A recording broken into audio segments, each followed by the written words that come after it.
warahmatullahi wabarakatuh. Dan salam satu Malaysia. Bersyukur warga dewan sekalian, bersyukur kita ke hadrat Allah kerana dengan izin serta limpah kurnia daripadanya dapat kita bertemu lagi dalam gelanggang forum kita pada hari ini bersama saya Muhammad Hafiz bin Anwar. Sebelum kita memperkenalkan ahli panel kita, dewasa ini pengetahuan pelajar kepada mara tidak mengetahui kewujudan mara. Masalah ini perlu dilihat dalam skop yang lebih besar jika ingin menyelesaikan masalah ini. Masalah ini tidak dapat lagi. Masalah ini perlu diselesaikan. Dengan itu kita mengajak ahli panel kita pada hari ini untuk menyelesaikan masalah ini.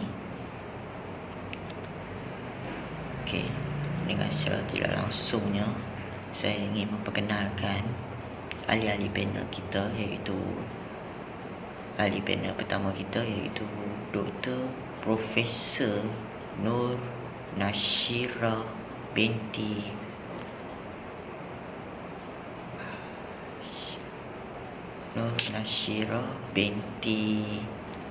Nasharuddin, maaf saya terlupa, yang merupakan penceramah bebas. Apa khabar Profesor?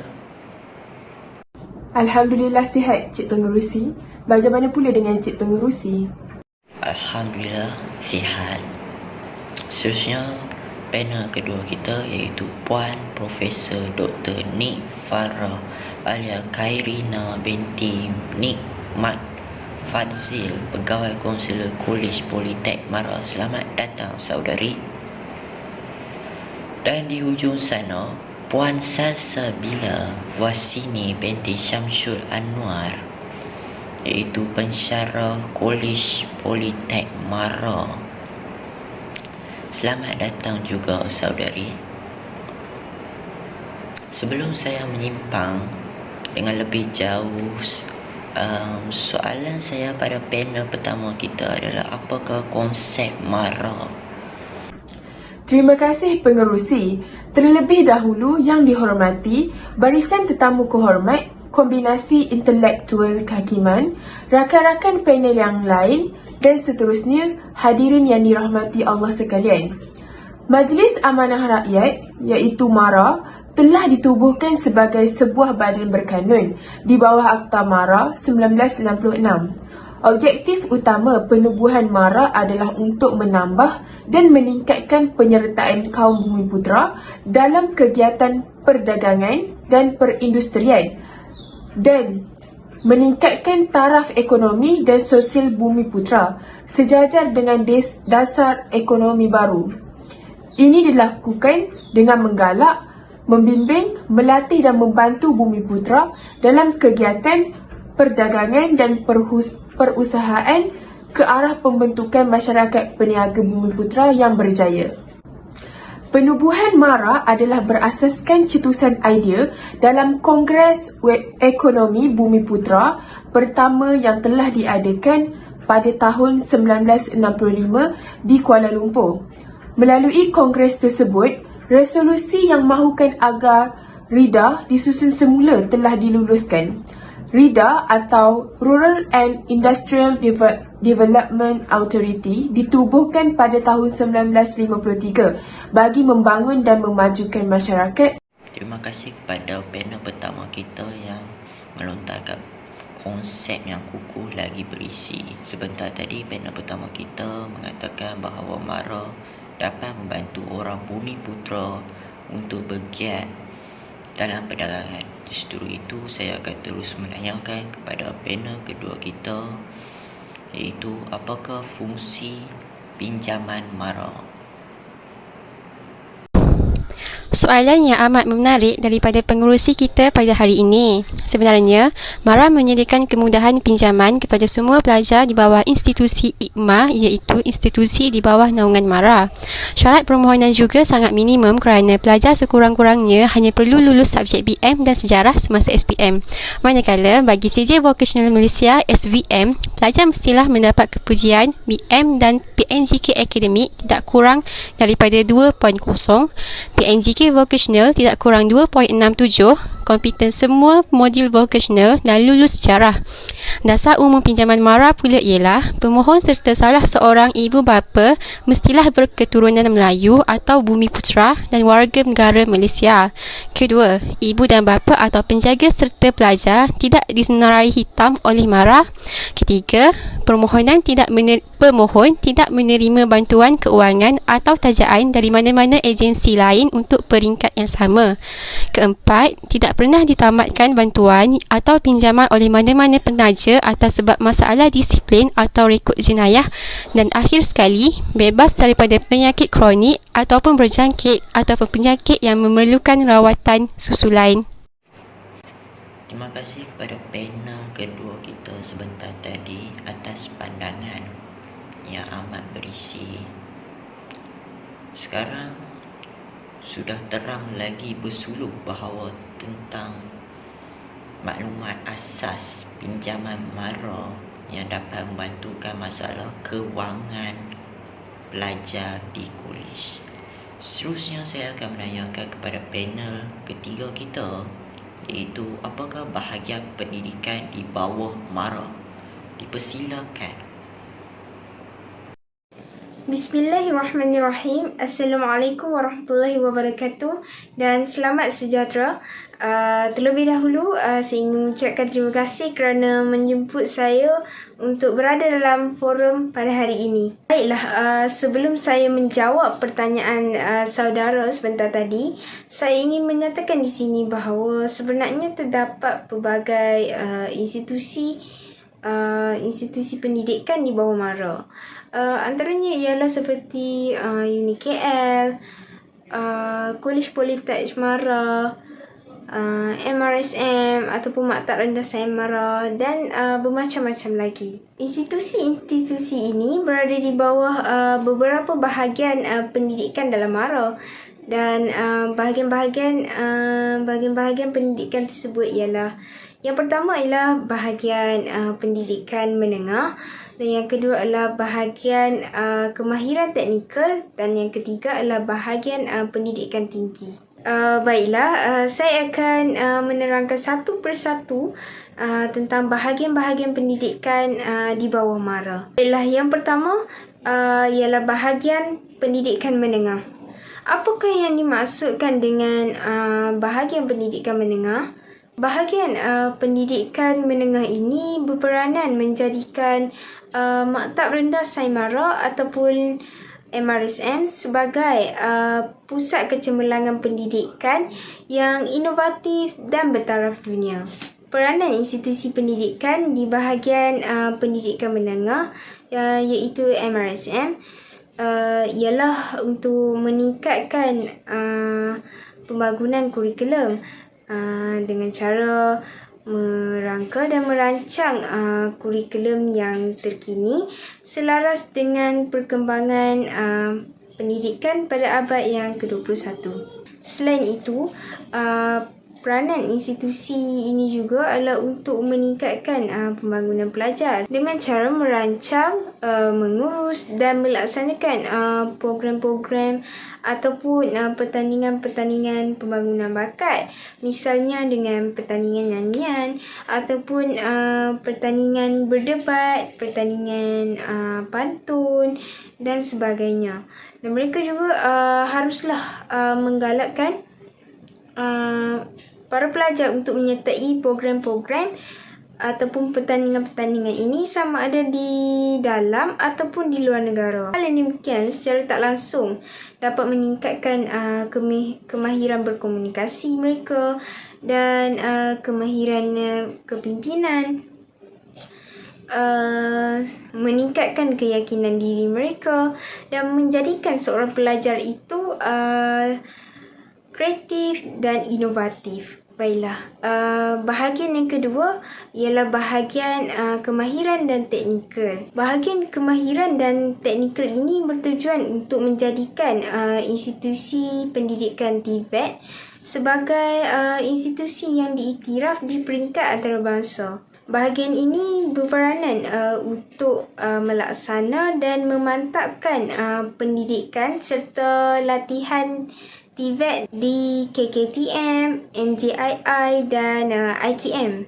Seterusnya, bahagian yang terakhir ialah bahagian pendidikan tinggi. Bahagian pendidikan tinggi ini bertanggungjawab untuk merancang dan mengawal selia aktiviti ataupun program yang dijalankan di institusi pendidikan MARA, iaitu IPMA. Bahagian ini berfungsi untuk membangunkan pengajian dengan cara melaksanakan program pengajian tinggi yang berkualiti dan memenuhi keperluan industri serta menepati piawaian MQA. Di samping itu, bahagian ini juga berperanan untuk membangunkan sasiah pelajar bagi menyediakan para graduan yang berkemahiran dan berketerampilan.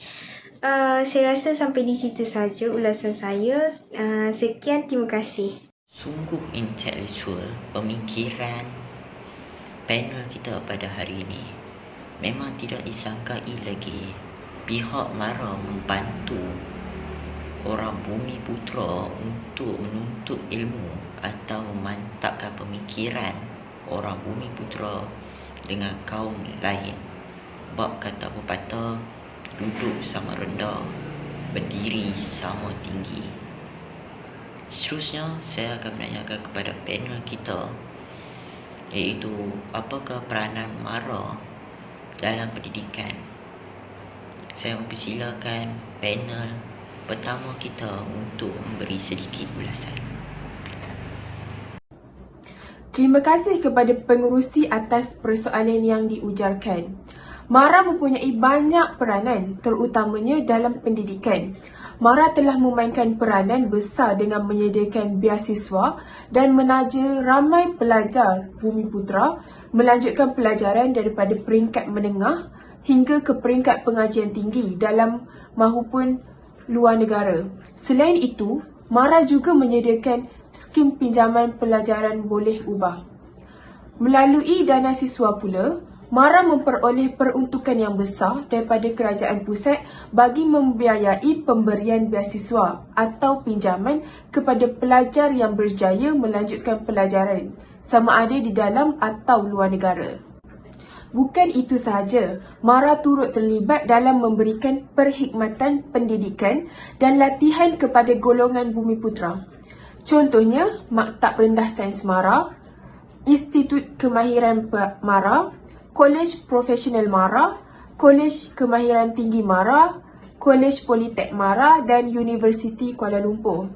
Kesan daripada itu, MARA telah berjaya melahirkan ramai golongan Bumi Putra dalam bidang profesional seperti kejuruteraan, akaunten, perubatan dan bidang pengurusan yang berkaitan dengan perniagaan.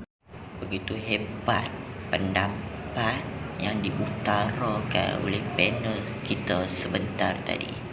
Sekarang kita diperdengarkan pendapat panel kedua kita, iaitu apakah kelebihan MARA kepada Bumi Putra. Terima kasih saudara pengerusi yang tidak kurang petah bicaranya. Pada pandangan saya, pinjaman pengajian yang disediakan oleh pihak MARA banyak memberikan manfaat kepada para pelajar, terutamanya pelajar dari golongan B40. Antara manfaatnya ialah pinjaman MARA merupakan satu-satunya pinjaman yang boleh diubah, di mana pinjaman MARA boleh diubah menjadi beasiswa bagi pelajar yang mendapat CGPA 3.50 dan layak memohon perubahan kepada beasiswa. Ini boleh dilakukan selepas tamat pengajian. Bagi pelajar yang mendapat CGPA ke atas pula, layak memohon pengurangan balik pinjaman MARA.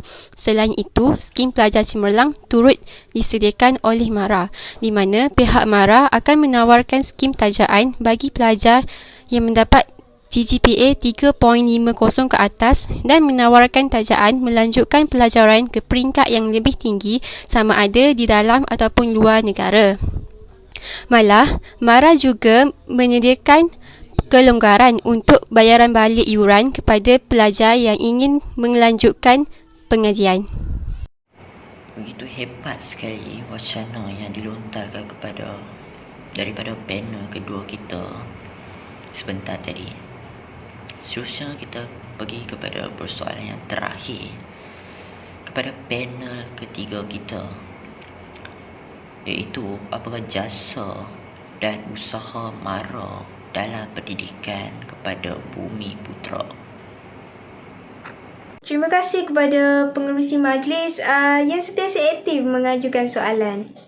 Baiklah, untuk menjawab persoalan itu, umum mengetahui bahawa MARA telah memberikan banyak jasa dan usaha-usaha dari segi pendidikan kepada penduduk Bumi Putera. Antaranya ialah MARA telah menubuhkan lebih banyak institusi pendidikan tinggi dan pendidikan menengah di seluruh negara. Sebagai contohnya, MARA telah menubuhkan sebanyak 55 buah MRSM dan 4 buah lagi masih dalam pembinaan dan menjadikan jumlah keseluruhan MRSM ataupun Maktab Rendah Sains MARA sebanyak 59 buah. Selain itu, MARA juga telah mencetuskan kejayaan baru kepada anak-anak Bumi Putera dalam situasi pendidikan yang lebih baik. Hal ini demikian dapat dibuktikan dengan kewujudan program latihan kemahiran MARA menerusi penubuhan institut kemahiran MARA, contohnya seperti Kiat MARA dan IKM dan sebagainya. Melalui program ini sebenarnya pendapatan Bumi Putera telah meningkat oleh kerana melalui program ini mereka telah menyediakan peluang pekerjaan kepada para graduan di bawah program ini. Dan kita juga dapat lihat bahawa lepasan di bawah program ini sebenarnya ada yang berjaya untuk membuka perniagaan mereka sendiri. MARA juga berjaya mewujudkan mobiliti sosial dalam kalangan Bumi Putera. Hal ini seperti yang saya katakan tadi ialah kerana MARA telah menyediakan peluang pekerjaan kepada para graduan mereka. Dan hal yang demikian akan mengelakkan pelajar tersebut ataupun graduan tersebut daripada menganggur. Dan secara tak langsung akan meningkatkan taraf hidup mereka. Saya rasa sampai di situ saja ulasan saya untuk berkenaan dengan soalan yang diajukan oleh saudara pengerusi tadi. Terima kasih. Terima kasih saya ucapkan kepada ketiga-tiga ahli panel kita yang sudi datang dan sudi menyuarakan pendapat masing-masing. Moga maklumat ini yang kita dapat ini bukan sekadar masuk telinga kanan, keluar telinga kiri. Kesimpulannya, maklumat ini sebenarnya perlu kita mengingati, bukannya memandang remeh pada perkara ini ataupun maklumat ini. Sebelum mengakhiri forum kita pada hari ini, terimalah serangkap pantun untuk panel-panel kita. Perempuan jadi ketua yang cantik. Terima kasih semua. Engkaulah kawan aku.